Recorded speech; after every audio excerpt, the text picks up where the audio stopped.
Hello everyone, আসসালামু আলাইকুম। সবাই কেমন আছেন? আশা করি সবাই ভালো আছেন।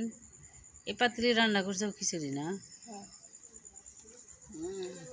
আমাদের রাতে খিচুড়ি রান্না করতেছে, কিন্তু রাত হয়ে গেছে, অনেক অনেক কাজ করছে, সেই জন্য। আর কি বাটা হবে?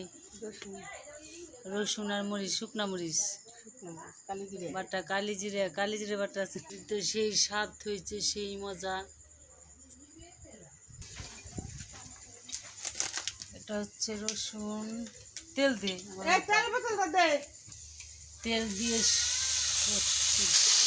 বেশি তেল দেওয়া হয়ে যাচ্ছে।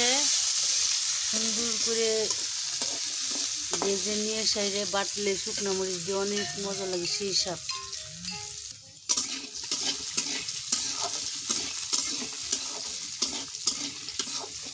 তেল দেওয়া বেশি হয়ে গেছে, সমস্যা নাই। মরিচ বাটলি, মরিচ কি বলি, মরিচ যখন নাকি শুকনো মরিচ সুন্দর করে ভাজি নিব, তারপরে কিরে ওই তো পড়া তো অনেক।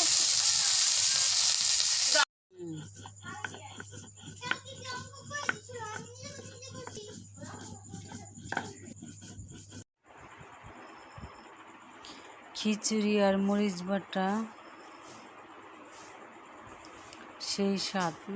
জাল জাল করে মরিচ বাটছে।